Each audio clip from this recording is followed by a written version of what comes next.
Hi. Welcome. This is episode 2 of New Shape, where we made it all this way. Where we basically take the camera anywhere we want. Yeah, we're on the streets of Birmingham right now. The streets of Birmingham? The streets of Birmingham. Okay, tell me more about these streets. What are they shaped like? Oh my god, I'm gonna fucking out myself as an absolute fucking idiot because I don't remember where the fuck Birmingham is. I think there's To a be fair, Birmingham in Alabama. I think there's many Birminghams. I think there's a Birmingham here. Yeah. I've never been. You've never Anyway, been to I'm Birmingham. Lila. I'm Lady. And we're on the streets of Birmingham today. And we're on the interviewing streets people, of Birmingham today. asking, have you seen Gundam Quarks? Gundam Quacks? Because you have Gundam Quacks? Gundam Quicks? Gundam Nesquik? With the little Gundam rabbit? Quacks? I don't know. That's how they say Anyway, it. you've In the you've seen movie it. that I You just went to watched. the theaters. I went Is to it- the... What? For like a clarification, it's like the first like 3 episodes, right? I just found a that movie? I was talking to my friend December the other day, and by the other day I mean yesterday. Yeah, I had no idea it was the first 3 episodes. Okay, I think did they do something similar with Witch from Mercury, or was that like a full-on prologue? That was a full-on prologue. Okay. It was just a prologue episode though. I don't think it was like an hour 30 like Okay. beginning was. Actually, it's really interesting that it's called beginning, but that's just such a like generic word that I don't know if anyone caught it. Anyway, I'm gonna be talking about Gundam Quarks, and I might talk about every other thing of Gundam that I've seen. So I know that we're on minute 2 of this podcast, but if you haven't seen UC, at least up to Char's Counterattack and Unicorn, go die, I guess. And do that. So I saw the movie after weeks of waiting since they announced it like pretty soon before. Yeah. I went to a theater that I'd never gone to, some Alamo Draft House in the middle of the city, and after climbing up a flight of stairs because it's elevated, I met face to face with the smiliest person I have ever seen in my entire life. I'm talking eyes closed, hands clasped. How can I help you today, ma'am? Just one ticket for Gundam, please. Of course. Where would you want to sit? I put you in the middle. That's fine. I'm obsessed with this woman. That's not. It was not a the woman. before. Well, and maybe I'm assuming too much. It was like I don't think it was. I don't think they were a woman. Oh my god.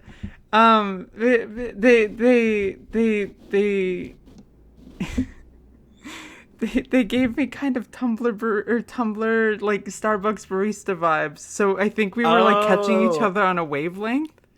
Low key, that's kind of cute though. Yeah, no, they were like super cute. So like hands clasped, eyes closed. They were like, of course, and you're gonna be sitting in the middle. And I asked like, do you guys have any posters?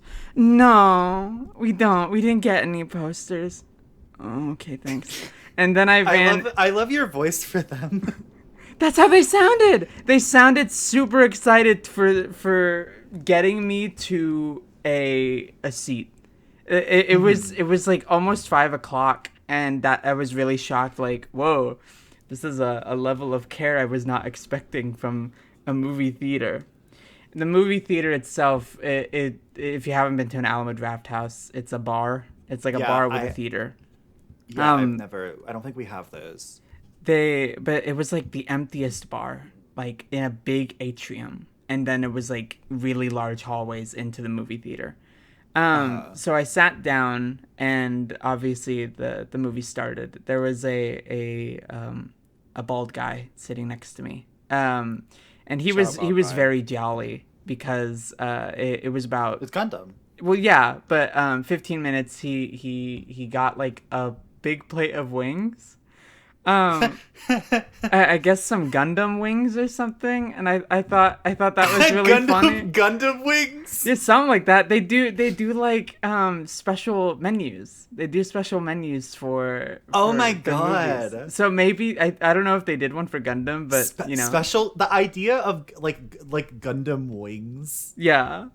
Gundam wing. Better hope they weren't Gundam. Garzies. So the movie begins, and I actually asked for the unicorn. yeah, a fucking plate of hors d'oeuvres and unicorn, please. He gets giddy. He's like clapping a little. I'm like really into this guy's energy. Um, anyway, the movie begins, and like first impressions very strong. Uh-huh. I haven't. It's I know a lot of discussion has been made about the ano of it all, but to me, looking at the cast, it's more about like Anokito. the Buster. Like, it Yeah, has a lot of people who have been on like both Gunbuster and Diebuster, right? yeah. Which is neat to me. It's really really neat to me. I don't want to like talk about the I'm doing heavy hand quotes here, discourse about the ano of it all, but it really I don't really understand the reaction to Hideaki Anno and his body of work. And Yeah. also I feel like it's fine, who cares? And also, like, a lot of people, I think, were really overshooting his involvement in it, and Yeah. also not really like taking into account everyone else that's working on it who also have like really lengthy careers in the mecha genre. Yeah, like that was the weird thing to me. The Hideaki Anno is sort of treated like Nomura in a way, where Yeah. if his name is anywhere on a project, he is blamed for everything on a project. And I don't understand that. But regardless, I really loved the movie. Yeah. I was really What would you say it's like? It's like on a its general vibe is like. What do you like? What kind of atmosphere? What kind of tone is it giving? endlessly hopeful. Okay. A very bright, hopeful, and very reminiscent of the kinds of feelings that I got watching the original Gundam series, Mobile Suit Gundam, and Double Zeta, and that was really exciting to me. As someone who like Encounters in Space is kind of like a Bible to me, and Double Zeta is like the New Testament to me. I still need to see Double Zeta. I've seen I've never seen Char's Counterattack, and I've seen the original 79, and I've seen Zeta, and then I've seen scattered other things, like I've seen Wing, I've seen War in a Pocket, I've seen 08 MS Squad, that one. Something like that. I've seen that one, I and haven't. I watched the TV version of Unicorn when it was Ooh. airing. Poor thing. Never seen the OVA. I didn't know that. You've since told me about The OVA. difference. Yeah, That must have been- I knew it existed, but I thought it was functionally the same thing. No, But turns it out, like, it not is. particularly. It's just Okay. that like I'm assuming the pacing is all fucked up. Yeah, I found it hard to like grasp in 20-minute weekly chunks. For sure. But Especially also, that because was when I was still watching watching weekly anime, which I don't do anymore. it's been a while since I've done that. Well, I guess the last thing I did that for was G-Witch, actually. Uh-huh. Which I still haven't seen G-Witch. I don't think I liked it all that much. Yeah, I know you have a very different opinion on it than I guess the general I don't know what the general opinion. Sorry to pause about I think Gundam Quartz. the general consensus is that they like it, and which means it's automatically pretty different from you who doesn't. Well, like it. I liked I liked its potential, and I was really excited. Like, oh, a Gundam protagonist that's like this shy, shrewd. I think with Amuro, Camille, Judo, uh, all of them have this kind of reluctance. Well, except Judo. This reluctance to be in a mobile suit, but they have this like grim resignation of what they're about to do. So I thought that Hmm. Suletta being like, I'm sorry, I'm sorry, like while shooting people down was kind of charming in a way. But I think I really think that G Witch really dropped the ball for me because number one, I think it needed more than 24 episodes, and number Yeah, two, that's the thing with like modern series like that is that mm-hmm, you used to really get you would get like a solid 48 to 52 mm-hmm, regardless of like where you were. And even up to stuff like Iron-Blooded Orphans, which while separated through two different seasons mm-hmm, still kind of ended up there. yeah, and it's a little disappointing to me because um like if Gundam can't get that many episodes, it's lucky to get 2 seasons. Then like I just don't I feel like yes, of course, efficiency and storytelling, but there's such a thing where you are cutting far too much off of a um off of a body, I guess. And it felt like G Mhm. Witch was a show that wanted to be so much more and wanted to talk about so much more, but almost failed entirely in every aspect.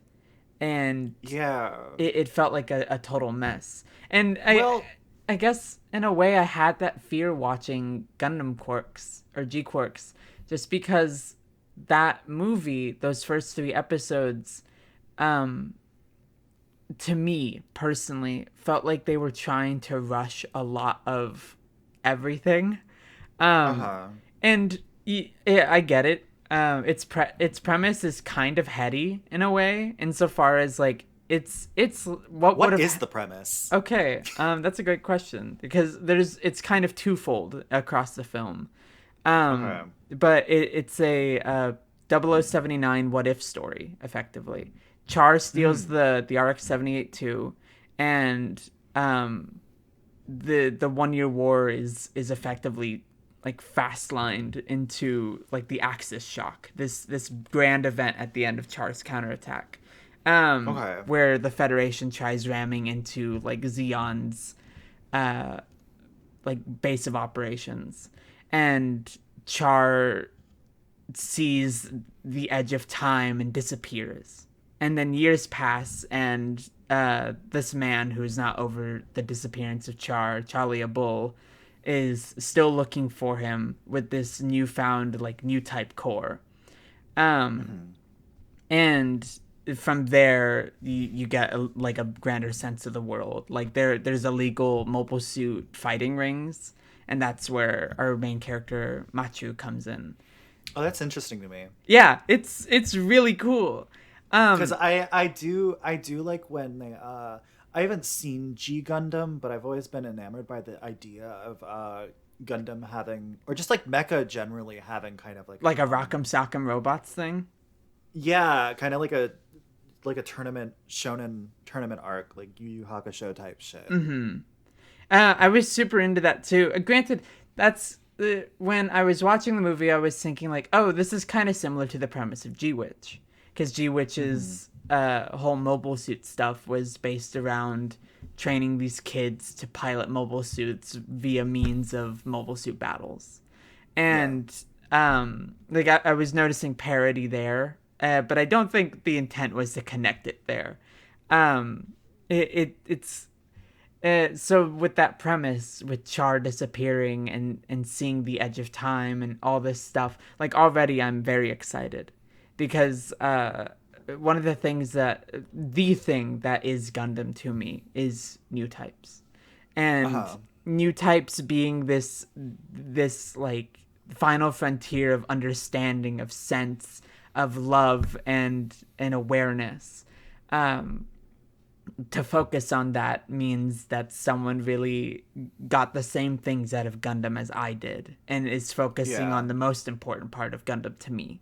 Um and that the entire movie was about like that, was about the emergence of new types and what this all means. And um, I was really, really happy about that. I feel like a lot of people might call G Quarks like Shin Gundam or another Uh-huh. like Invisible Shin project, because Anno has been kind of working on really big cultural exports and giving us a similar spin, or like working on different spins of, you have your Shin Yeah. Godzilla, your Shin Kamen Rider, your Shin Godzilla, or did I say Godzilla already? I meant You did. Ultraman, etc., etc.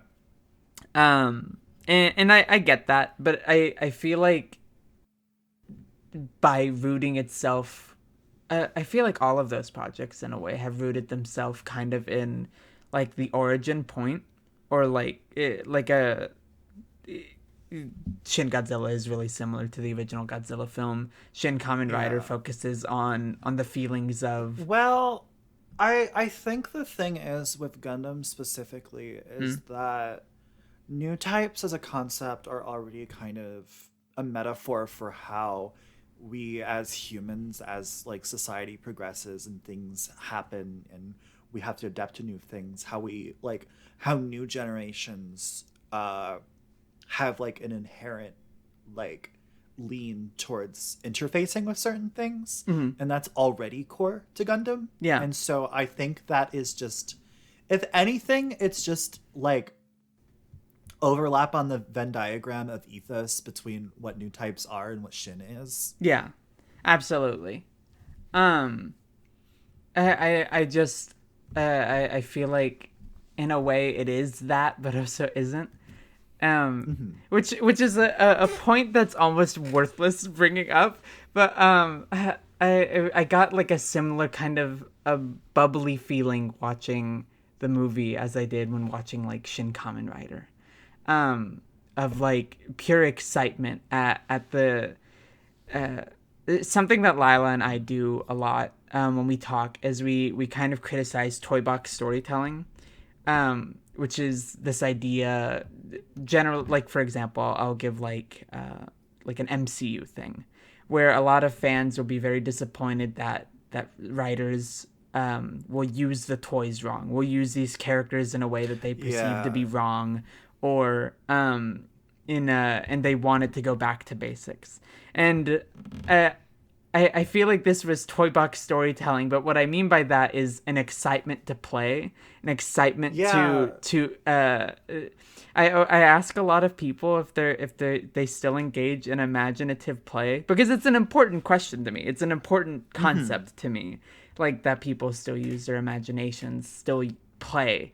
Um, and I think by grabbing the Char action figure, by grabbing the Charlie Bull action figure out of the toy box and then going like, what can we do with this?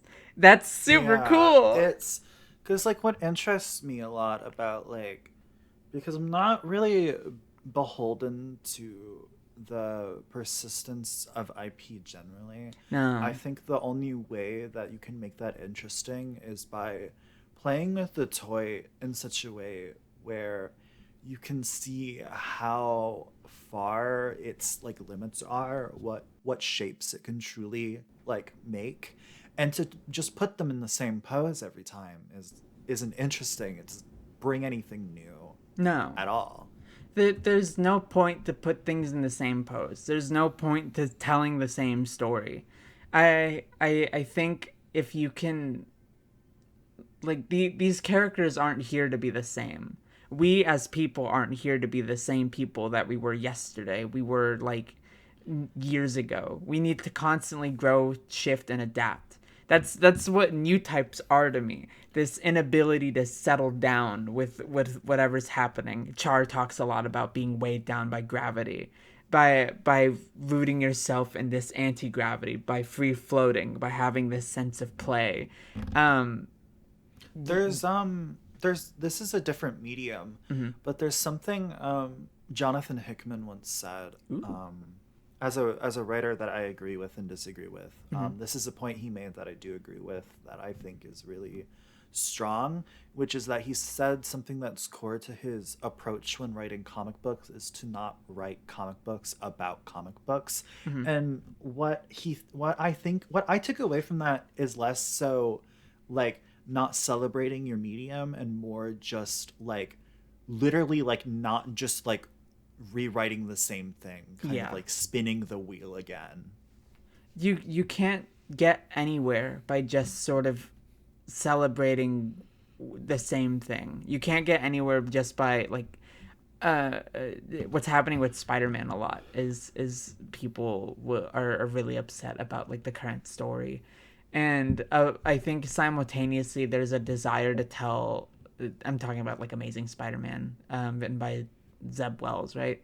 People are really Yeah, upset that which has since ended, but yeah, but what people were most upset about was just like Peter always has to suffer, and also, um, he's doing too much, or and I think there's a desire from that story to tell something new, but also kind of being beholden to this character's history. Like I think yeah. whenever it comes to telling these new stories about these old characters, people get really afraid of what to do next. You Because the had thing is that, like, I think a lot of fans don't realize this, but a lot of writers are kind of in a predicament where if they try something new, they're going to get lambasted for it. And if they do the same old, they're likely going to be told it's boring. mm-hmm. So like you can't win, really. Is Like, if is what it Zeb feels Wells had like. came in here and been like, yeah, Peter and MJ are married and they have two kids, whatever, Yeah. it, like, where would he have gone with that? Mm-hmm. I don't know. Because that's the thing about Ultimate Spider-Man right now that interests me. Because on the surface level, it gets by kind of like pretending that it's giving you everything that you want, but it's not just doing that because it's kind of the ethos is kind of just like, and then what? Yeah. What happens next? Because you can't have a perpetual idyllic marriage. You're going to have struggles and it's going to be tested greatly, especially if you choose to become Spider-Man alongside it. Mm-hmm. I think you always need to seek out that new horizon. And I think that's what like Gundam Quarks was really about. Because Mm-hmm. no character, even Char, even Chalia, even like Machu, Nyan, Shuji, like none of these characters are happy with their station. They're always Mm-hmm. thinking or looking out for that next horizon. Um, and I think that is uh, that's kind of the core of Gundam. People really love those stories about war. There's a Mm-hmm. million and three stories about the 1 year war. There's a million and a half other stories of future conflicts to be. There's a reason why Zeta is so loved. And it's not because of the tense, like beautiful moments between like Camille and Fa. It's mostly just, oh boy, more mobile suit battles. That's the vibe I get from talking to people about Zeta too. Like I like Zeta, but I think part of my problem with it is just um in a way it's designed to be exhausting, but it's also very exhausting because it's fight after fight. And there's a lot of great character moments, and then I'm thinking, oh, I can't wait for this episode to end without a fight, and then it's just like, Camille, guess what, you have to fight more. um Uh-huh. and I I see. I don't think I've ever got that feeling from it, but I haven't revisited it in a bit. I recently watched it, and by recently I mean like maybe 2 years ago now, and all I could think about was just it kind of it I've never read the book, but I'm gonna call Camille a girl interrupted, just because like I've he's seen the not movie. allowed to live his life, and that's the point of Zeta. But I think those characters that exist in the means that they do and still like want to do more, um, judo, machu, etc., are really exciting to me. There's a Mm-hmm. scene in G Quirks where it's sort of it's sort of what's the word? It's implied that Machu is some kind of exchange student and has like a really heavy curfew. It's not implied. It's just said, um, and she's like immediately attracted to the G Quirks. There's something Mm-hmm. about her that is calling to Machu. Is calling to something deep within. Um, and they can't be apart from each other. And these other characters are like, there's no way in hell. She has like class. She's just a liability, and she can't escape whatever comes next here, whatever the story has for her. Uh-huh. And I love that.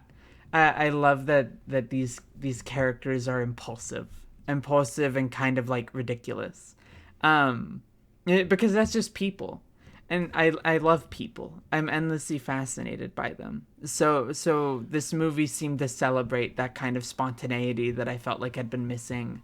Um, uh, And that really feels like that spontaneity is something that I associate heavily with um kind of the crew that came from Gunbuster and mm-hmm, Diebuster, even beyond Anno, is that they've always existed on this kind of this fringe that's kind of like representing this idea of just like going out and doing it, mm-hmm. going out and making your own tokusatsu just in your backyard for fun, that kind of stuff. And I think bringing that energy, because I think that energy is also like that energy is the plot of Gurren Lagann Yeah. also. And Oh I my think gosh. bringing that energy to Gundam, especially after, because Gundam is in an interesting position where obviously it's iconic, and a lot of people have been recently revisiting the like original core UC Mm-hmm. stuff, um, and like obviously G Witch somewhat helped ignite that. But Yeah. after the ignition, you have to like wonder where you're going now. Mm-hmm. Where are you carrying it? What energy are you going to maintain it with? Because otherwise, you just kind of you go back down into a lull, and That's there's no that's point for it. that's like how the fights feel, especially in G Quirks, just because like it's what I just watched. Um, like the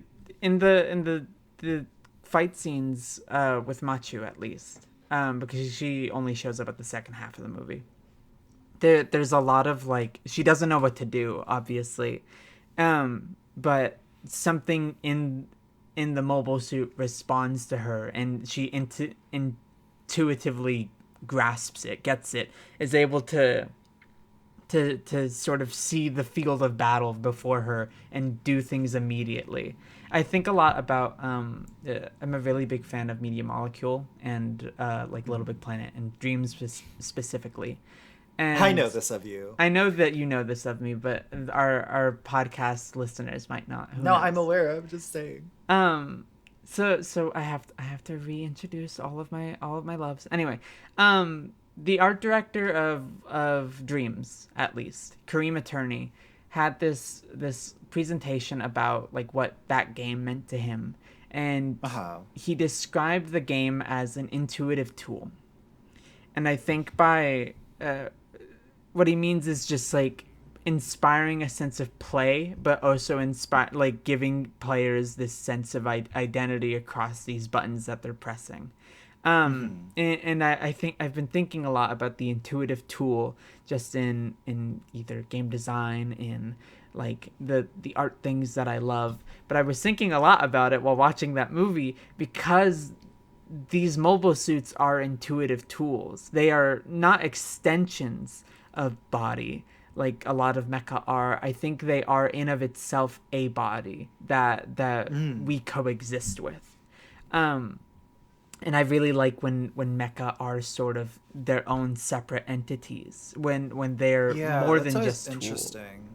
I Um, find both takes interesting, but I think there's so much ground to explore with what a mecha suit can be. mm-hmm. It can represent so many things. It can like externalize all your fears. It can be a bit of a home. It can be a tool. Mm-hmm. It can be all these things. I I just love that. I think there's endless stories to be told with mecha. Um, and it's funny because the elephant in the room is that we're working on, well, we're working on one specific mecha series right now, but I also, uh even before this one, I pitched her a second one. So we mhm. we have mecha comics in the pipeline. We have a lot of thoughts I on this wasn't type of even thing. looking at the elephant. I was just thinking about mecha.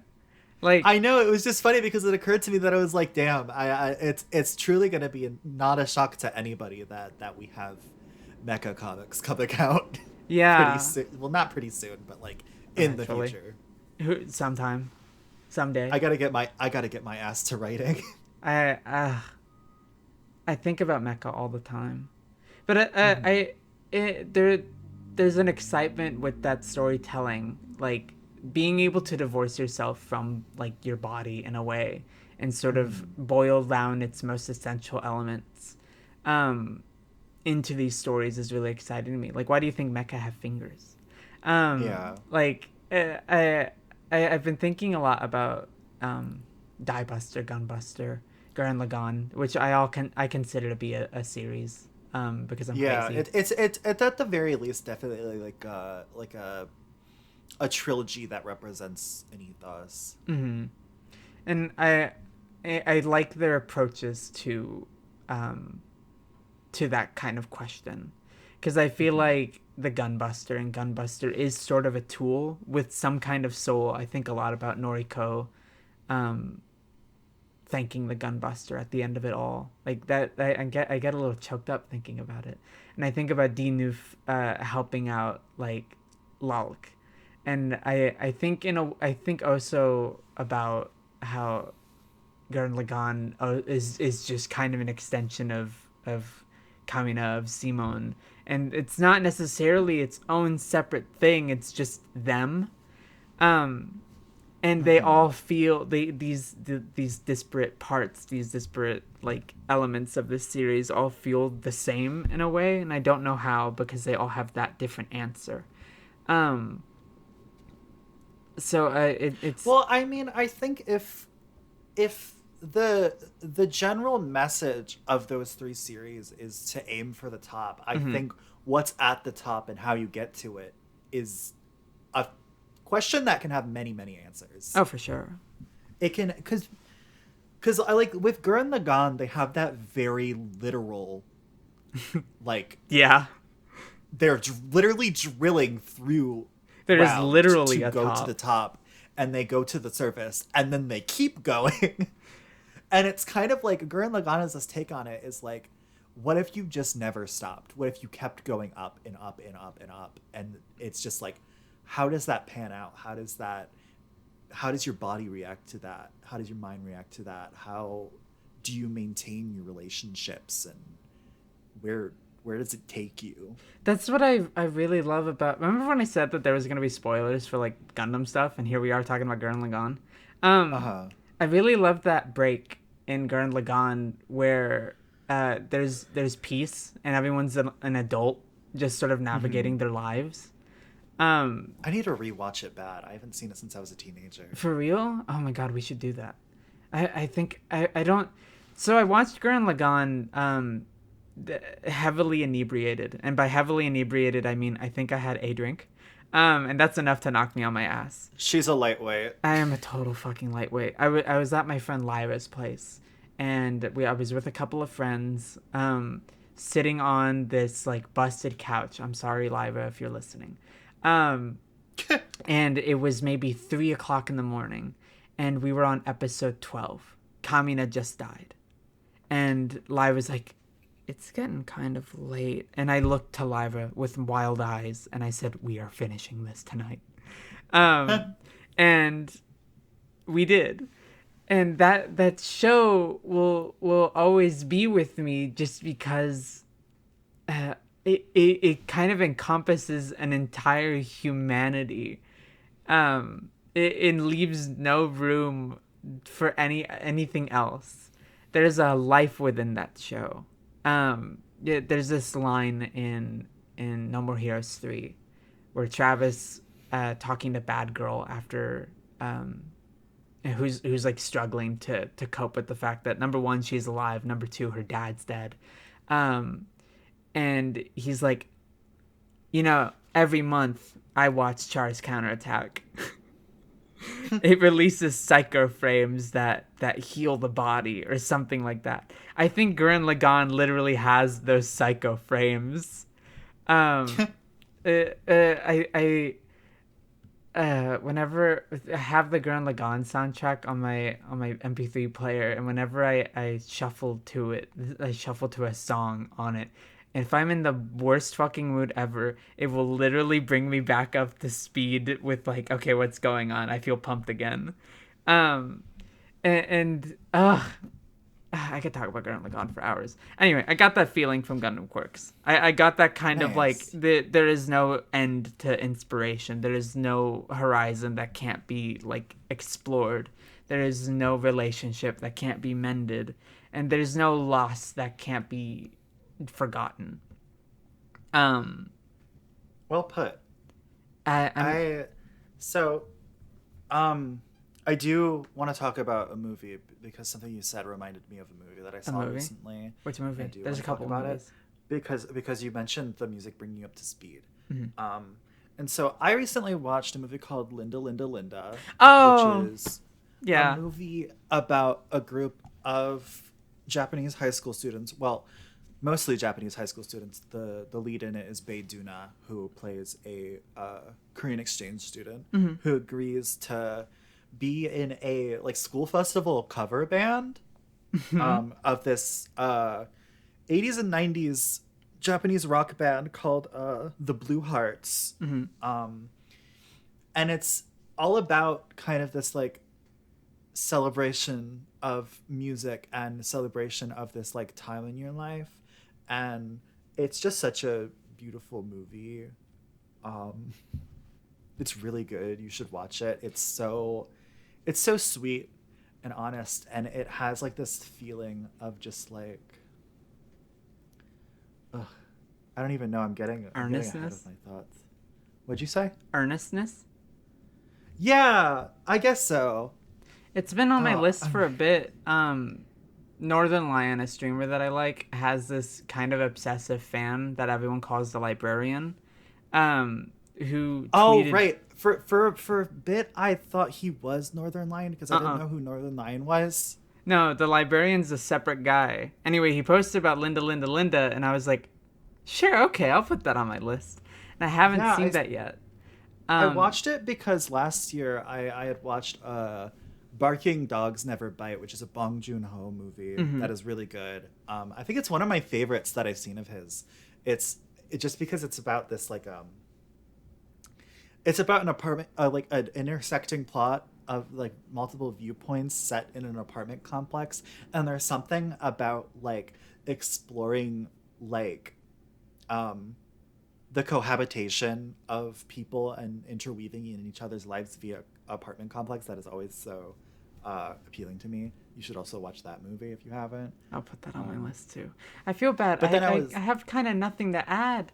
But I think a lot about stories that do focus on these kind of life experiences, being a teenager, and exploring your feelings then. That in a way that I find generally I get, I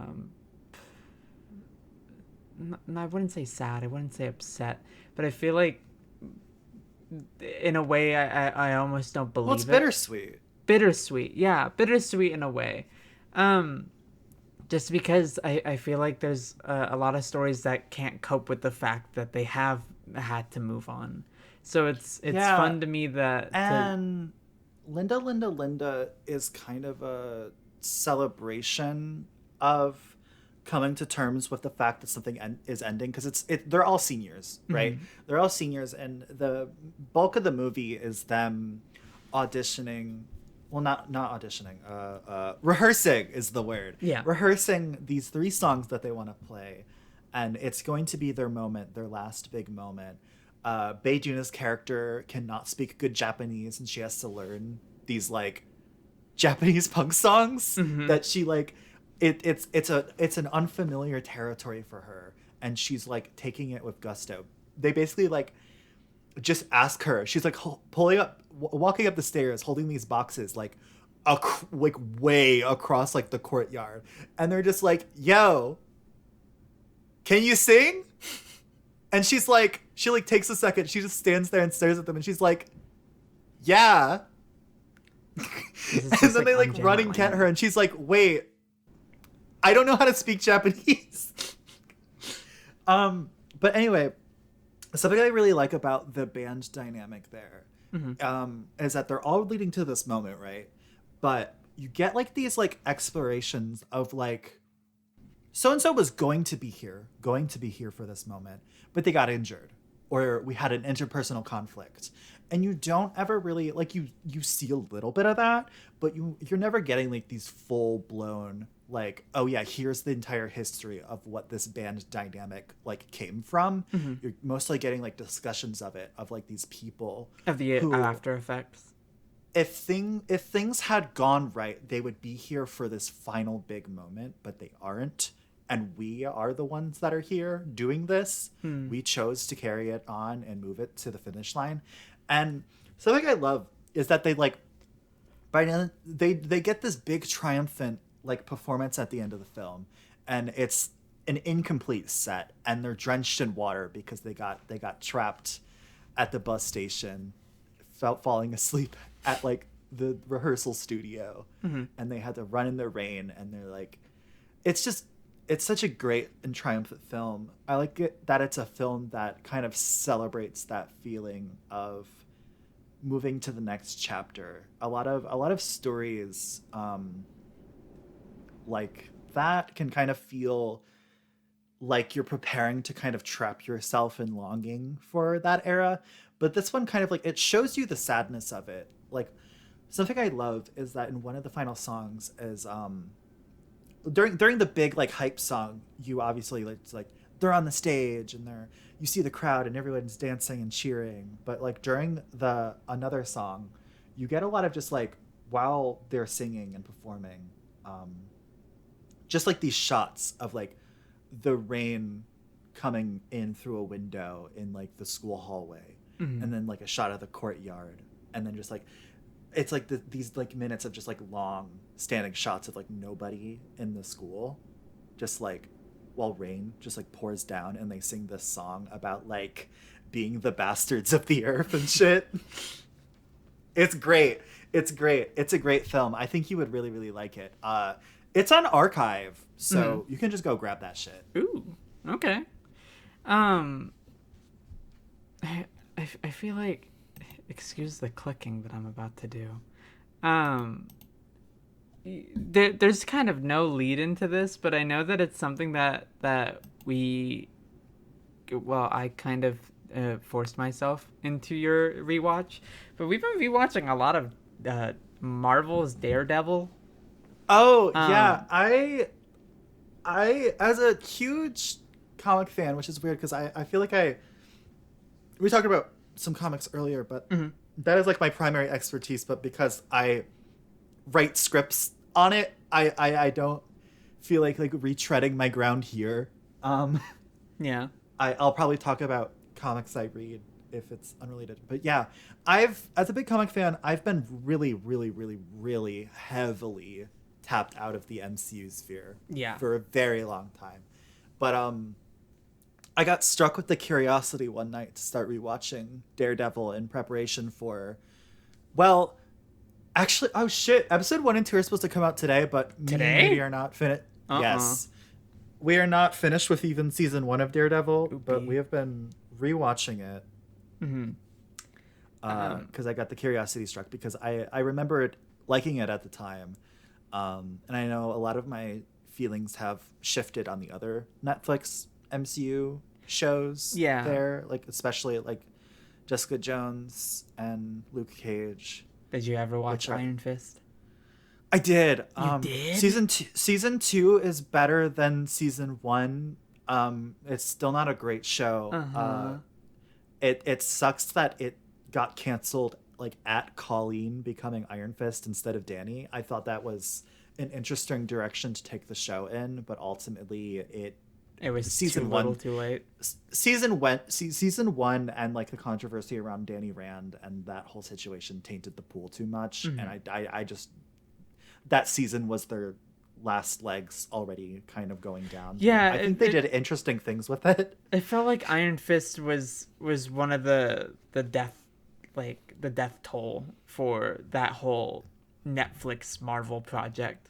That and the Defenders. Yeah, the Defenders kind of just it fell under. I But mean, I don't know of a single. I only saw Daredevil up to season 2. I saw Luke Yeah. Cage up to season. I only saw the I first think season, and same thing yeah. with Jessica Jones. And I just didn't have any heart to watch season 2 of Jessica Jones or Luke Jessica Cage. the thing with Jessica Jones is that like Benji Grimm's in it. what? You said the thing. Oh. Killer joke, lady. Oh my gosh. Yes, I know. I accept the award for funniest joke. I want to thank my mom and my dad. Anyway, you were saying. yeah, Jessica Jones season 1 kind of like blows its load on the Purple Man story, which is I forgot Jessica that he's Jones called comics the have had Purple this Man. issue. Yeah, I'm sorry, I was his name's the thinking Purple about Man. Five Nights at Freddy. What? There's a purple guy in FNAF, Yeah, but I don't think he's called the Purple Man. isn't he? I thought his name was like William Afton. Yeah, but yeah, isn't he also? I've never played FNAF. It's not up my alley. It never will be up my alley. I don't I think don't know anything about it. I I know watched people the who like it movie. and know the lore, and they say things to me, and I remember it for 5 seconds, and then I wake up the next morning, and I'm like, I don't remember being told that. I watched the movie with my cousin, when it came out, and there was this line, what the hell is that actor's name? Who's the guy that plays Shaggy? Matthew Lillard. Matthew Lillard. He says, "I always come back," and there was cheers and claps, and I was just like, okay. I don't know. Anyway, for the third time, Jessica Jones, a problem with even the comics of her is that in the first Alias series that she like that's her first big book. Mm-hmm. It's her first book in general. Yeah. It like the Purple Man story is so interesting because it's the exploration of this woman's trauma and how she's become so hardened and like unresponsive or like hard to deal with and unlikable in a way. And once you kind of just like blow that in like 13 episodes of a TV series and then you have more seasons after that, it's like, well, what now? And then they just do some bullshit with her mother and it sucks. That's not a direction I would have ever expected that show to go. The only thing I remember about after that is like her mother is like crazy or something, and she's at a carousel and then like she dies or something. I don't fucking remember. Anyway, Daredevil is the show we're actually watching. Oh my gosh! Remember when we were talking about Daredevil? Yeah, I forgot. I forgot that that's what we were talking about. I'm sorry. I'm almost done with season 1. I'm like halfway and through. I've found that this season is still really solid. I remember disliking how they changed the Hands lore by making it racist, basically. That's like my one big complaint with that first season that I remember having is like, whoa, this feels crazy.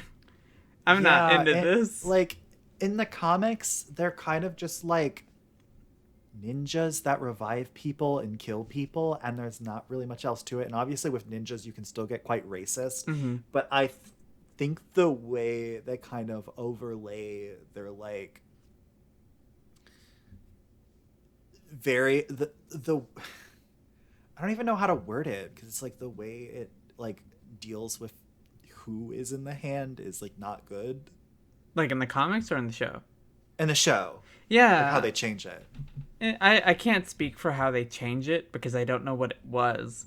But when watching the show, like, I'm really gripped by these elements of Matt dealing with um, his history, with his troubled faith, with his job, and with his friends, and like the relationships that he's made, all kind of having to deal with Matt's whole bullshit and how that's connected to organized crime. And I think that is Mm-hmm. already super gripping. Like that's really where the meat and potatoes is for me. Um, and as soon as it gets to the hand, as soon as it gets to Stick coming back, I don't think Stick is a bad character to introduce into all of this, but it feels so out of left field when you hear this old guy say like, "We need to kill the Dark One." Yeah, While I the I rest of the like the season has been like, initial Stick episode is good mm-hmm, because it's exploring this like fraught relationship, and you get like these hints of like how Stick really feels versus how he presents himself and all yeah, that. And then at the end of the episode, he goes to like this shadow room and he kneels in front of this mysterious scarred person, and he's like, the plan, everything is going according to plan. And it's like what the like fuck? I don't think, okay, if you were gonna do like the shadowy organizations and ninja shit is like it is present in Daredevil and it's Mm-hmm, there, but I think with the tone of the first season, I I think if they were going to do that, they needed to hold off a little longer. for sure. I like because the core focus on dealing with Fisk is just so good. It's The really fucking good. the way they like parallel Matt's flashbacks with Fisk's flashbacks, and the way that like Matt is exploring his relationship with Claire while Fisk is exploring his relationship with Vanessa, and the way they orbit each other, the way Fisk is with Wesley versus how Matt is with Foggy. Like, Mm-hmm. it's so good. It's And then they're like, fantastic. no, we need the shadow organizations now. I kind of understand the connection point there. Like, okay, they want to connect Nobu, who's a part of like Fisk's whole deal, with Uh-huh. another element of Matt's whole deal, but it's done so outrageously and so poorly that it feels really lame. It's the Um, weakest part of the show. the weakest part. The episode that I was on is where Matt is defending the guy who kills Prohaska at the bowling alley, and Mm. introducing Wesley, like really having him across that episode. It's really fun to see that actor and that character just do things, because Yeah. it's a man who clearly has a lot of respect for old Fisky, but it's also a guy that has seriously sold out all of his morals, and Mm-hmm. like it's hard to get a read on him as a person.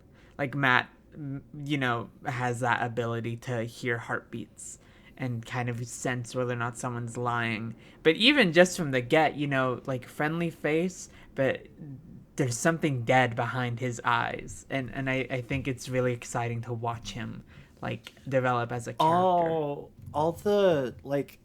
All the law stuff is just so enticing to me, like Mm-hmm. just as much as like stuff like the hallway scene.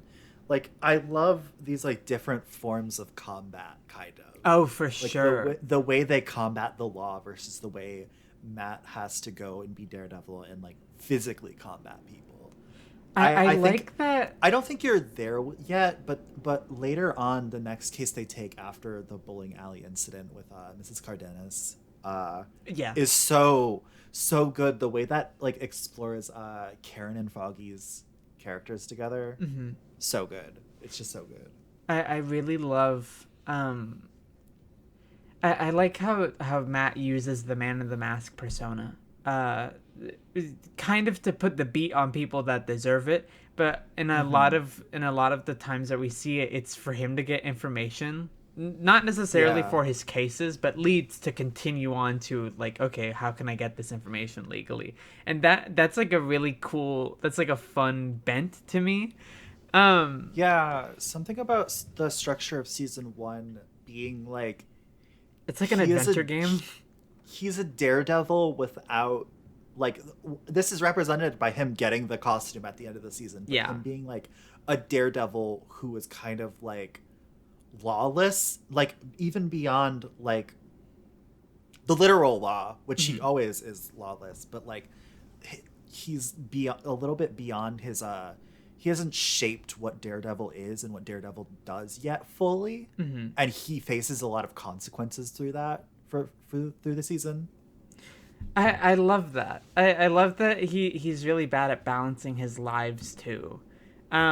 There's a part of me that gets like I get kind of upset when Matt is doing his Daredevil thing because I know that Foggy and Karen really need him to be present. Yes, So like because oh my god, Karen and Foggy go through so much. Karen and Foggy, they go through like some harrowing shit, and Foggy, poor thing, who puts his life on the line for Matt so often, puts his neck out. It all he does is just suffer.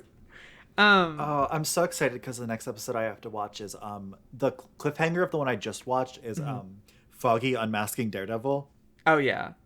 That's like a good I think about the scene like how many fingers am I holding up when Matt is telling Foggy about how he senses, and he's like you're just doing the one, and it's like a middle finger.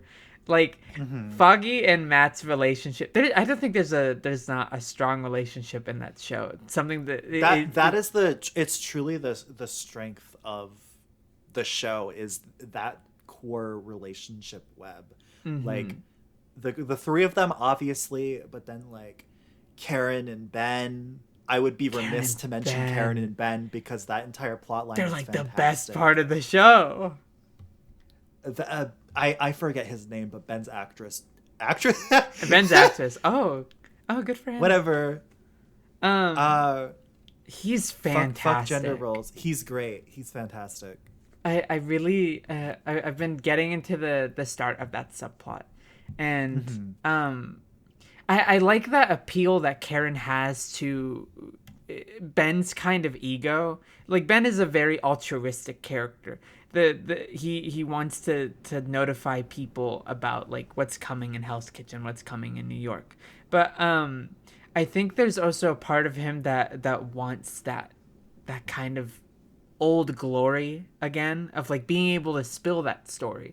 So I like that scene in the cafe a lot where Karen is trying to get his help and is saying like you almost you kind of took down the Italian mafia while I was still in diapers. Like what happened to that Ben Urich? And And I love that it's like then revealed that it hasn't gone anywhere at all, and yeah. that what Ben was really doing was trying to save Karen's life. Mhm. But Karen is the sad thing about Karen is that no matter what continuity you're in or what you're watching or reading, Karen is always on the track to die Mm. because she just cannot help herself but make sure that she does what she thinks is right. She does give off this like woman who knows too much vibe across the entirety of the show. And Hmm. she it's like there's a real tragedy to her because she sees Matt and Foggy, and she doesn't know about Daredevil yet, but she knows that Matt and Foggy are these two people who are well versed in the law and have these strong moral compasses and like strong moral centers. And I get this read of what can I do? Like Hmm. where do I fit in all of this? And uh I love Karen so I much. love I'm Karen so so much. glad they managed to get her back because I know for a while it was a bit of There a was a bit of a controversy haggle that even with Foggy. Like yeah. they were saying for But I Born Again know that Foggy and Karen weren't going to be in it, and I'm like, well, how do you have that show? and I know Foggy came in first, and then I Mm-mm. know like Deborah Ann Woll at first was like, yeah, they never called me. Did you know that she's And a then when DM for like Dungeons and Dragons stuff? oh, is she? Yes. There was this I had wonderful no interview that idea. she had with who's the guy with the tombstone face? He plays Punisher. What? John Bernthal. Oh, John Berthenol or Berthenol. something. Ooh, I've been mispronouncing that the whole time. Berthal? Something like I that. don't I don't know. I saw a clip redo from an interview, um, and he's very set in his ways. He's like, I don't know the D&D thing. It's all wizards and stuff. And she gets this like bright look in her eye, and she says, "Do you want to play right now?" And he's like, "Sure."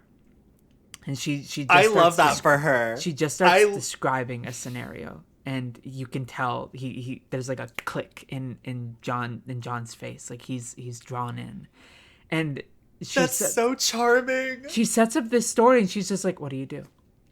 And John's like That's figuring it so out. He's like, "Okay, good. what does my character have?" Okay, you have a knife, and his character is being chased by a werewolf, and he's like, "Okay, well, I ready the knife," and at the end of it all, she's just like, "You just played D&D."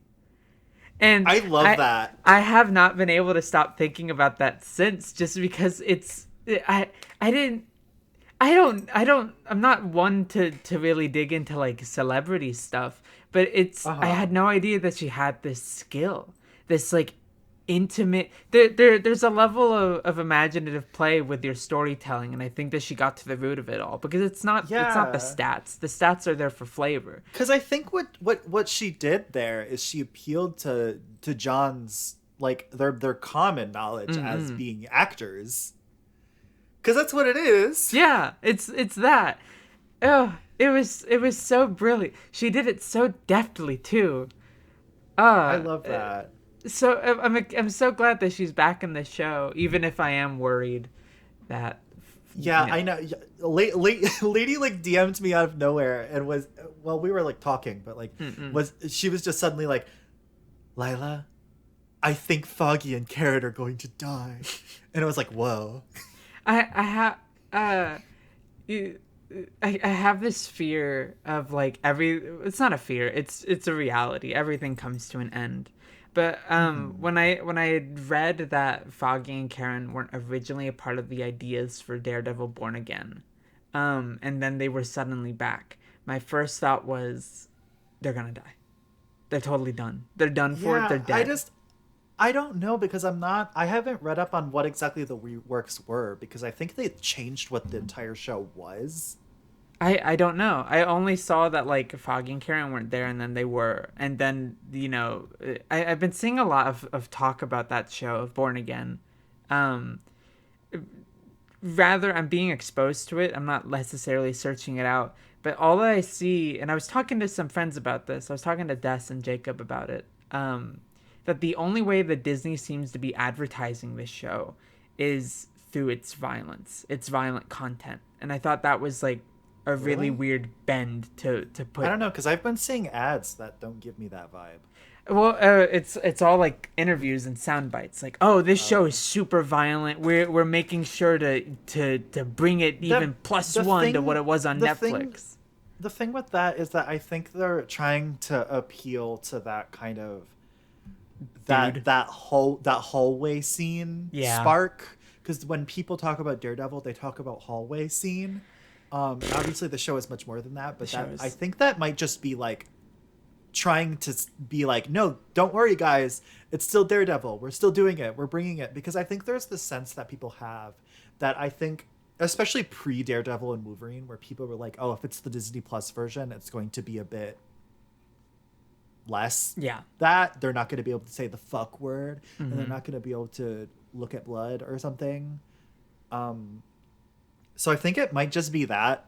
I Maybe. don't know though because I'm not much on socials right now in regards to that. To I me, haven't. it would be as if the creative team for G Quarks was like, "Don't worry, guys. There's mobile suit fights," and they said that for 2 years. You know. Yeah, but I think that would have to be necessitated by a bunch of Gundam stuff that doesn't have mobile suits though. Is the thing. That's true. Yeah, that is true. I think this is like because Charlie Cox comes back and he's in a movie that's not violent and he's in She-Hulk and that's not that violent That's and true. then he's in that Spider-Man cartoon and that's for kids. I think Oh the yeah. sentiment was like this is Charlie Cox Daredevil at its core. I think that's what they're trying to say. I watched She-Hulk. I Um, didn't. I I I I think it watched would it have done better because on serialized television.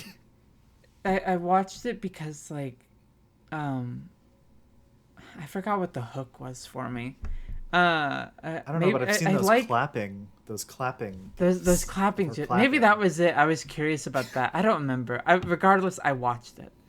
Um, and something that became increasingly apparent is that they forgot that she's a lawyer, Uh and huh. they only show her in the courtroom once, and the rest is like a really lame Hulk story. I wouldn't even call it a Hulk story. It's just like I think it tries to be a meta commentary on what Disney is, but I even see. it doesn't work, right? Um, it, not to turn this into a She-Hulk like discussion, but in comparison with Daredevil, it was really funny to see Daredevil in that show, just because like there's similar premises, I guess. These two people who are forever changed by a certain event, who are also lawyers and have their own sense of justice in regards to how they dispatch foes. Uh huh. And I think the foe with She-Hulk is um, the establishment and or Kevin Feige. But it's really hard for Okay. me to accept that as a premise, as like um, a cage match. I don't know what the word I'm thinking of is here. When it's like Disney and Kevin Feige who are writing that whole Yeah, thing. because I had a similar problem with the concept of Deadpool and Wolverine and their cameos, because I feel like once you jump that shark and you're like, okay, we're making fun of the fact that there's always these cameos, but the thing is that then they're going to keep doing it, Yeah, there and it just doesn't work. you can't. Daredevil and no Deadpool and Wolverine didn't work in a million different ways. It was like a uh $5 that I kind of regretted spending. The thing that pisses me off with that is that I think Cassandra Nova is such a good choice for a villain for a film, and they totally fucking like wasted that character on that fucking movie. No disrespect to the actor that played her. Mm-hmm. I'm sure they're fine. People like them. Uh, but just that character being there at that time and place was so irritating to me, because Cassandra Nova is such a fucking scary character. You and I have two different approaches to this. Uh Because you're into comics and I'm really into movies. So for me, a mhm. character like that doesn't work for me, and I think this goal that What do you mean by a character like that? a character. So when in Deadpool and Wolverine, they're not using Cassandra Nova because it's Cassandra Nova. They're using it because como se dice, what who's that asshole's name? He looks like a cheese grater and I don't like him. Show Voice plays Deadpool. Ryan Reynolds? Ryan Reynolds. He's not. It's not like he knows that character intimately. He's doing it because he's like, oh, nerds would get it. Let me change everything about this. Yeah, Like, but what I mean is that, like, I think Cassandra Nova as Cassandra Nova is would work in a movie. no, I Not know. that I'm just movie. saying she doesn't work in Deadpool and Wolverine because of the people telling the story. Yeah, I know, and that's what I'm saying is that it made me aggravated that No, they I know. wasted that character's potential on that stupid joke. That's I'm also just like I'm very much as a person just not queued up to be a Deadpool person, a Deadpool reader. That's just not my lane. I don't get like what they're trying to do with that character anymore. I It, think I think I'm tapped out on MCU talk. yeah. Do you wanna do Kingdom Hearts corner? Well, that's what I was gonna try and lead into, because I'm not even gonna be subtle with it. Do you just want to do Kingdom Hearts you corner want to do right Kingdom now? Hearts? I beat Kingdom Yeah, Hearts. because okay, yeah, you beat Kingdom Hearts. Mm-hmm. We sat there that night. We went through all the Ansem reports. We watched both the secret endings. Mm-hmm. What are your thoughts on the ending of that game? Where was I when we recorded that first episode? Do you remember? Um, you were right. You were either right about to start Neverland or right before Neverland? Wait, that's the same thing. You had either just started Neverland or you were right before Neverland. Yeah, that makes sense. Uh, God, what a fucking game. I know. I've said kind of everything I wanted to overall. Like my grand sweeping general statements about the game last time. Uh huh. Uh huh. Where, I value that this is a game that gives you a space, that really has this respect for the people playing it, and sort of accepts like these complex relationships, and I like the whole stuff with Sora and Riku, and seeing Riku, who is introduced as this really cool, really knowledgeable, far more powerful character, and seeing Mm-hmm. him get in a bad way. Like Yeah. I like seeing that he the path that he takes from being like groomed by Maleficent and taken advantage of, and then like turning it back around. I thought that was great. I don't know what else I could say more to that. I really want to get into plot talk. Oh my god, that fucking ending was crazy. Yeah. I could gush all day about the I know you will to simple and clean music cue. That So that was good. So heartbreaking. good. That was It's the so most like fucking it's so horrible. fucking effective. Like that's cinema. That's fucking cinema. Oh my god. So I got the Hollow Bastion already. Hollow Bastion's fucking cool. Hollow Bastion is so cool. That place took me forever. I kept getting lost for some reason, even though it's so linear. Um, but Yeah, but there's a lot of places where you fall, and there's like elevators that take you to bonus places, and you can if you like see two elevator stations next to each other, you can get confused and be like, oh, yeah, I went on the wrong one, I and then you fall off a cliff and you have to go back up. I love how that place looks. It kind of boils everything down really perfectly. All these pipes and veins and ventricles and aortas all over the damn place infecting this castle. Yeah, I'm so excited for you to get to how they expand upon uh Hollow Bastion because like it's implied in the first Ansem report that is his castle and Mm-hmm. that was his kingdom. Yeah. And I love that you don't see a kingdom at the trajectory of which you're allowed to view Hollow Bastion in that game. You see the waterfall opening up and then you see the castle. And Yeah. that's it. Like, oh my gosh. Um I love that area in specific just because it not only is it being taken over, but it really does have this beautiful sense, like nailed the sense of what was once, like what was there before and what is now, because it does give off this kind of this obsessive need to learn more. So and you read those Ansem reports, and that is kind of what became of Ansem becoming Yeah, obsessed with the it's Heartless. it's a giant castle that is just hubris manifest, Mm-hmm. and I love the way that ties into Sora's story because it's like Sora wanted to go out and see uh different worlds and all this stuff, and he goes to this place that is just like the manifestation of like how wrong that can go. Yeah, and you get those elements across the entirety of the story. Like Sora's intentions, as with Ansem's, as with Riku's, intentions are like pure.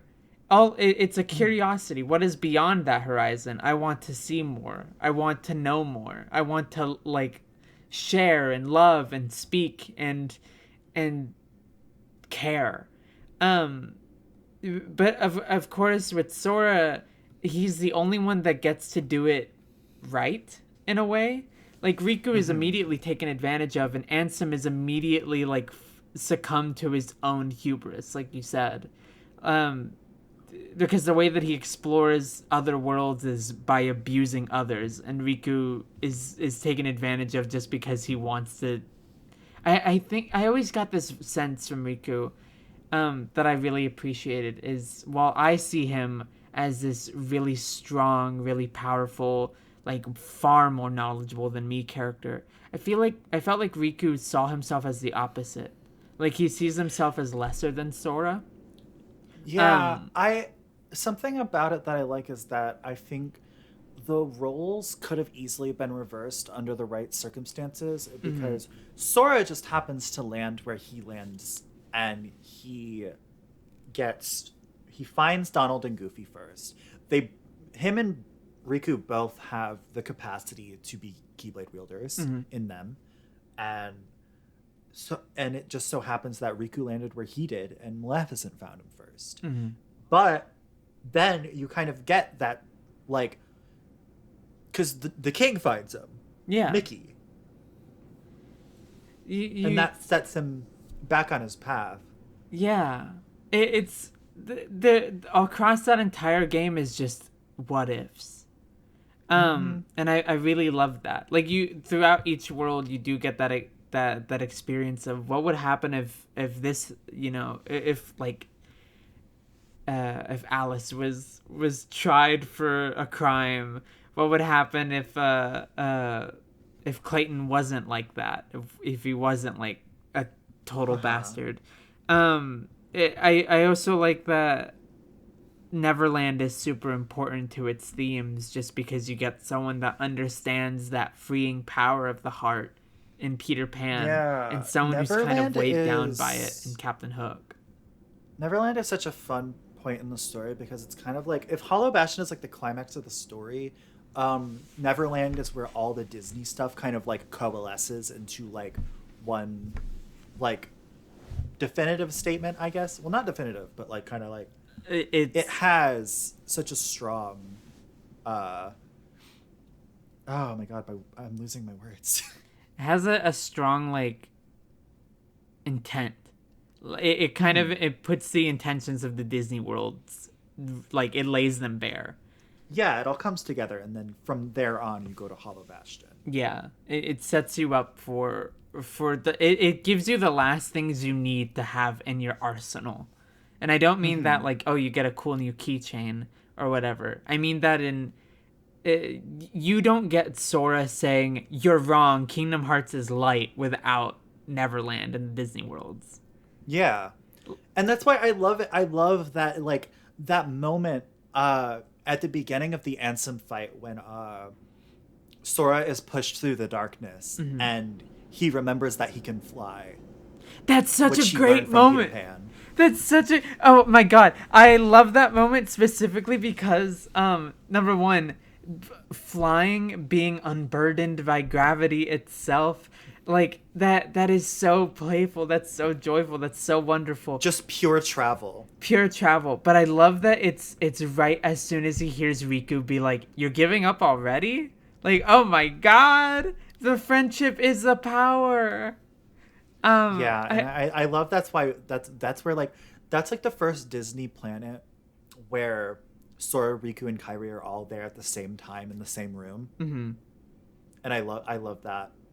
It's just Neverland does Neverland justifies its use of the Disney world so well, Oh yeah. and that carries on through the whole series for me. Is that it's just like without that usage, you don't get Neverland in the way that you do. People I've never really been able to discuss Kingdom Hearts with people, especially because you know, really all I know is from 3 and I've never played these Yeah. games really before. But my sense of how people react to the Disney worlds is as a formality, like humans in Godzilla Mm-hmm. films. And I feel like a lot of people wish that it was just the original characters and the Final Fantasy Yeah. characters without Disney stuff. But playing this first Kingdom Hearts game, it was like, oh my gosh, it completely makes sense to me. No, it's core to the series. It's core to the series and it's I core to think Sora. like I don't mean this to say to like defend Disney as a company because I don't. I disagree with their practices and all that. Mm-hmm. But I think people have let themselves believe that they didn't previously enjoy a Disney movie and that was never a part of them Yeah. that was there when it very much usually is. I mean, I'm not going to say that everybody grew up on a Disney movie and liked it, but I would like be remiss to like think that like a lot of people who are now really like, oh, those planets are the most useless part of the game, aren't people who also did grow up. And Mhm. like, I just it's it's a rather cynical way of looking at the game, even though I do myself feel very cynically about Disney usually. I know what you mean. Like, but I don't think that Kingdom Hearts is using these worlds as celebration of IP, which is what I was gonna try and link Deadpool and Wolverine to Yeah. this too. It feels like Hmm. it's more of a what themes can we gather from these Disney things, and Yeah. using those worlds as tools is really interesting and fun to me. Um, just because like yeah it totally makes sense. As soon as the game started I recognized, oh, Donald and Goofy aren't here because like, oh, it's Donald and Goofy TM. It's who are a part of the beloved Disney TM Kingdom TM, you know. They're these characters that represent like the you know, Donald and Goofy have the perfect classes. Like Goofy as this Hmm. fighter and defender totally works for him because he is fiercely loyal to his friends, but um, almost to a fault. And Donald is this kind of hot-headed, like he uses his words to attack like a spell. And I think like using those characters as shorthand for these ideas, yeah, this totally works for me. Um, Yeah. and I appreciate that in a series with these original characters in Sora and Kairi and Riku, um, representing these more complex visions of relationships, of identity, Hmm. of how people are. It's really, really nice to just be Yeah. able to talk to Donald and Goofy and they're like Donald and Goofy, you know? Yeah. They're like Yeah. buoys in a vast sea of complexity. And I like that Ansem and Sora get to share that kind of simplicity near the end, even though light and darkness are these two big general ideas, but they feel far more complex in Kingdom Hearts. Like by they feel burdened in that context. So it's really nice that at the end of the game it's Sora and his party and they get to be as simple as a Disney cartoon. Hmm. Um that's what really really fucking works for me in that Ansem fight. And I also really like those Ansem reports. You see Ansem get burdened in his own Uh-huh. hypothesis that he refuses the test. He just assumes, like in his head, he thinks he knows. Oh, there is a darkness inside every heart, and it must be overwhelming if you add it all up. Hmm. And it's just nice that Sora is the exact opposite because that's all he sees across the entire game. People who like thrive in this darkness, he still wants to help.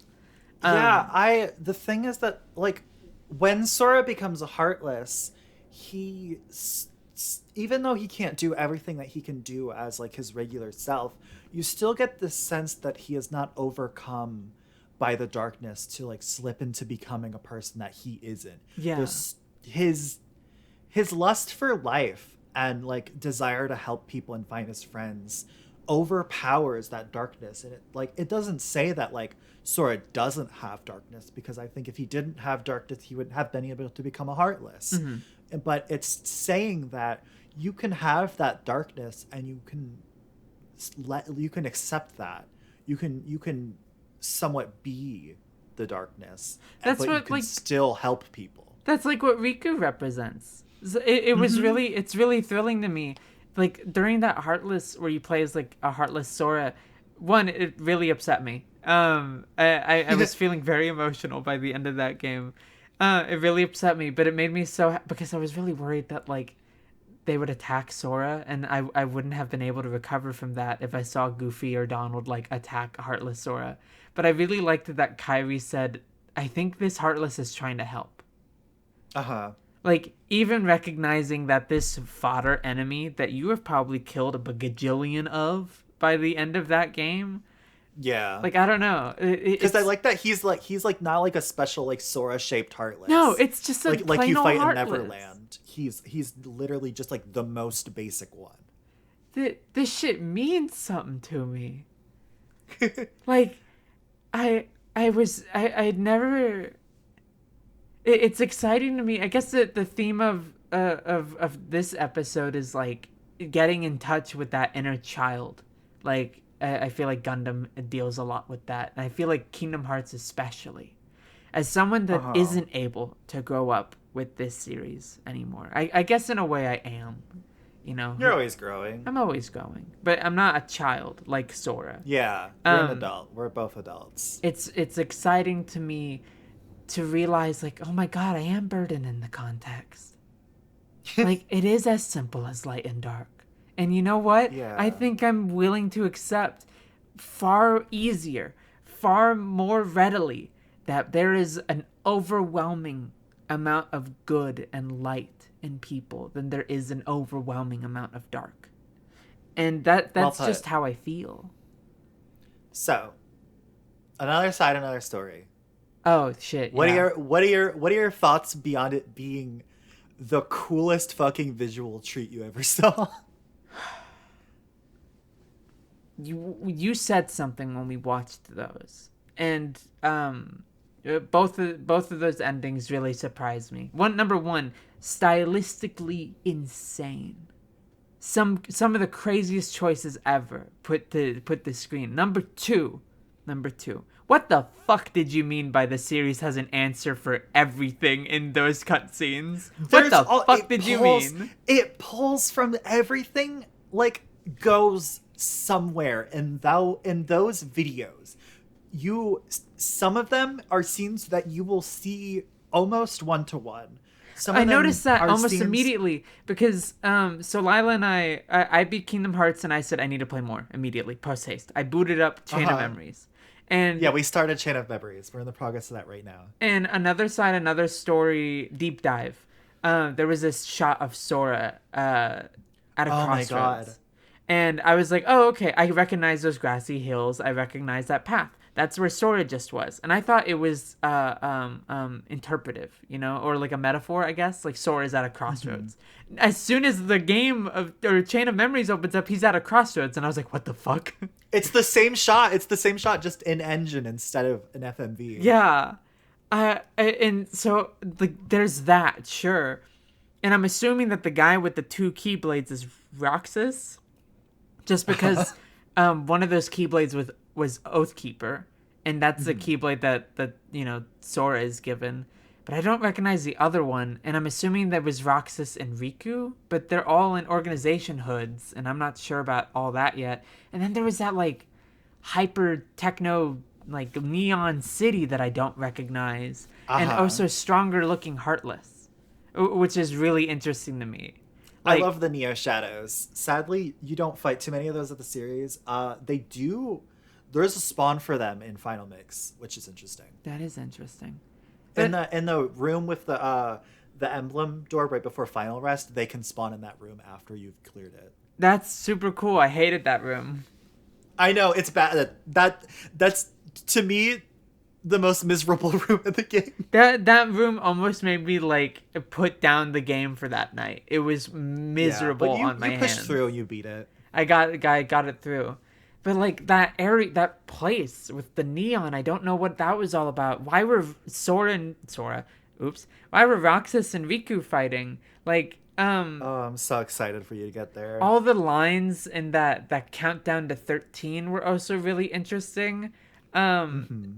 they some of them felt like they were part of like Ansem's original assertions about the Heartless. Others just seemed like general lines. And then that first secret ending has that shot of an older Kyrie waiting for Sora, and that speaks to me as you know. Obviously, I know there's a series like a bajillion Hmm. game series after waiting after all this, but that's exciting to me because if you got that secret ending, you're thinking Sora and Kyrie never see each other again, and that's Yeah, heartbreaking. I there there is a magic about those endings to me. Where I said this to you when you beat it, but Hmm. even though I know all the answers to the questions that are posed in those endings, every time I watch them, I can't help but be filled with the same curiosity. Like it never leaves me. Mm-hmm. Even knowing what comes next, I can look at a release like timeline for the game series. I can still feel the boundless wonder and how Nomura was in there kind of just like throwing those ideas at us so at such a fast pace that we couldn't even like comprehend them. It's such a good tactic for like maintaining your series is to just like there's like fill the back half with so much wonder that you're Yeah. like well fuck. I'm really excited for what comes next. I don't know what to expect. I wasn't expecting Marluxia to be in Chain of Memories. Oh, Like, I knew interesting. he was, you know? Like, I had been told, oh, it's Marluxia and the secret boss is, like, his sister or something. And, No, there's no secret boss in well, you Chain of know, Memories. there's some kind of Heartless that's usually with Marluxia that's his sister or something. I don't remember. I don't Oh, remember that specific. the mobile games escape me. I don't know what that specific detail is. It's just like an information node that's trapped in my head. Okay. But I was not expecting Marluxia to be there immediately. And that he is the first organization member that you meet is really cool to me. Um, Hmm. and I just don't know what to expect. Like Kingdom Hearts 2 is a mystery to me. Whatever happens in Chain of Mem. Ooh, actually, let me get this in Chain of Memories. I only just started. It Yeah, is you're on. You did the Traverse Town intro, and did you do a world after that? No, I went to bed Okay. immediately. I was so tired. I Yeah, yeah, did the yeah. Travis Town intro, but it was really cool to me at the end of that intro where Eris like gets Sora's attention and says, "Just beware of your memories. Like these things might lie to you." And she's not talking Yeah. about like the organization or whatever. She's talking specifically about Sora's memories. Hmm. Um, and I appreciate that kind of immediate takedown of like I don't know, a warning against nostalgia is Uh one way huh. to word it, but it's also just like to be wary of your feelings do paint your memories a lot, and Yeah. you only remember the last time that you remembered it. You know, like there's a lot of memories that I have that aren't clear, that aren't true because they've been in my head for so long. And Um, those could be taken advantage of and altered to kind of suit whoever is trying to convince you something about yourself. Exactly. So Eris being number one, being the character to do that, someone who's intimately connected with the mystery and kind of theology and faith. And it's also like that's specifically like Sora's Sora's recollection of conception of Eris. her. That's also another element that's really cool to me. Like you said, like subconsciously he knows that someone is Yeah, trying to take advantage of him. because he's not actually talking to these characters. Yeah, They're it's a feedback loop of memories, both conscious and unconscious. And so I like that while we get all this confusion from Sora, we understand that underneath it all there is a part of Sora that knows, and he just has to tap into that. there's something like Chain of Memories works on this dream logic. I feel like already. Um, where dreams aren't necessarily absolutes about our head. You know, Hmm. a dream isn't one to one interpretive. Like if there is a dream that I have in which Lila is killing me, it's not like Lila's gonna kill me. It's more than that. But I like that it's already setting up this like subconscious weave of feelings feelings or assertions or just faces that you see that get added to dreams. Yeah. And I feel like there's imagination in that first Kingdom Hearts. That would not surprise me if Kingdom Hearts immediately delves into like the realm of dreams of that because that's like the next frontier. I feel like of play of Maybe not childhood. immediately after, but I will say there is a notable game that is entirely about dreams. Yes, That's fun. but I will not say any more. Okay. Um, I'm just So into you got that. more to say? I don't know what to expect. You kept asking me like, what do you think is gonna happen? I don't fucking know. What do Well, you think is gonna happen? I guess less what do you think is going to happen, and more it's just like I'm curious what, because if you're shown so many like images and feelings, I'm just curious what you think that like will trail off into, I guess. Jeez.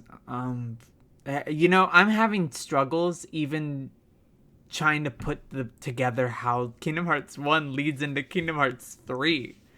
Um, Yeah, that's fine. I just like I'm curious about any and all any like and all little feelings that things I that you, have. yeah, Um, anything that you pick up. I like that Maleficent isn't necessarily defeated in Kingdom Hearts Mhm. 1. I like that the final villain is someone that we only hardly know. You know, you hear Mhm. a lot about Ansem, you read his reports, and there's people that are like, Ansem was a very wise and skilled individual, blah blah blah. We're chasing after a shadow across that entire game, and I like that Ansem's that character to bridge the legend to the reality. Um, Yeah, I and don't. I think there's a lot of folds that adds to Ansem that I think you'll be intrigued by. So I guess Ansem getting or being able to talk to, or at least getting more concrete answers on Ansem, I would expect. Mm-hmm. Um, uh, it's more stuff with Riku. The stuff to do with Riku and the King at the other side Yeah. of the door, obviously, Uh huh. is a big like mystery to me. Um, mm, Everything to do with Kyrie and Destiny Islands. I wonder if anything to do with Kyrie being from Hollow Bastion will be like a big question that's answered, because that was crazy to me. Seeing Kyrie's Mm-hmm. grandma in that cutscene and then seeing, oh fuck, that's the library, that Yeah, was really I fun. love that um that Ansem report where he's like, I've picked a girl. Yeah, And you could easily just kind of like read over that if you're reading too fast. But if you take like 5 seconds to think, you're like, oh shit, that's that Kyrie. is totally Kyrie. Um, so that I hope is talked about. Um, there was, I know that it's Namine at the beginning of Chana Memories. Like I don't Mm-hmm. technically know her name yet. She hasn't been introduced, but I know that that's Namine, and I completely Yeah. forgot her whole thing. I just know that she draws. Um, Yep. so because of that, and because like her introductory shot is number one a birdcage, number two the or Castle Oblivion. I'm thinking like even Castle Oblivion is a lie, and Mm. she's being used like Kyrie is, and I'm Uh-huh. excited to learn a little bit more about that. Um, Yeah. That's Roxas, exciting. Roxas and the organization. I don't technically know Roxas. I'm really excited to learn Yeah. more about. Um, Mm-hmm. I just gotta get through Chain of Memories first. Yeah. I think your next episode will be a full dive on Chain of Memories because it's not that long of a game. it's complicated Um, to me. I'm worried it's gonna take me a while. we'll see. I hope that's not the But case. this is probably a good place to call it for now. Aw. Um, But I we have have like a million and three other things to say about Kingdom Hearts and yeah, Gundam. but And I think we have many episodes to come. So that's true. In episode 200, I'll discuss the inherent sexuality or trans read that I have on Char Aznable and uh his displeasure with his body, and we can talk about that for like 300 hours. So, yeah, but for now, um, oh fuck, I don't like posting. Don't follow me in this one. Maybe follow me in a different episode, yeah, for but not now, in this don't one. follow Lila at Don't follow me. I forgot what your at was, if I'm being honest with you. Exactly. Um Exactly. we have a YouTube. I guess that's where you're Yeah, listening to this. So, that's the only place we're putting this because we don't. I I have no interest in like. I just this is a fun thing for me. this is a fun thing. I don't I was at least hoping we could put it somewhere else so we don't have to worry about uploading I these as I videos. But we Yeah, I want to figure it out, but I don't understand how it works. And when I tried to sign up to RSS, they told me my slug was fucked up, and I was like, I don't know what that is. I will we'll one day. Who knows? Maybe in episode 900 we will. Um Yeah. but I don't know why I'm advertising the YouTube cuz that's where you all are listening to this. Uh huh. I guess Do keep an eye you? out for future. Do I have anything to Yes. we have future Uh, projects. We're working we on did announce. We announced a comic, Mechanical Stimulant Addict 60. mhm. Um, we have not really talked about anything beyond like. I mean, we've talked about it in private, but publicly, there is a teaser image. Mhm. It is a comic. It is a one-shot comic that we are planning at the moment. Um Uh, I'm I have a excited video for in the it. pipeline about comic books on my comic channel that I'm launching soon. I'm writing videos and an article about stuff. But Yeah, I can't really plug that, you know? It's a having nebulous the concept. having the hobby podcast first is really funny. Yeah, a little bit. We But didn't plan it this way, didn't we? I thought we were gonna do the hobby podcast after we did. It doesn't matter. We did a podcast first. it doesn't matter. We were kind of in the new year. We were kind of just like, let's do it. Let's do Anyway, it. do you want them to follow you? Whoever. No, I think I'm gonna join you. Don't follow me this Yeah. episode. Contact me on episode No 7. following. Yeah, no following this episode. Yeah, no following this episode. That's it. This has been Do Shape. That's it. Keep yourself Bye. safe.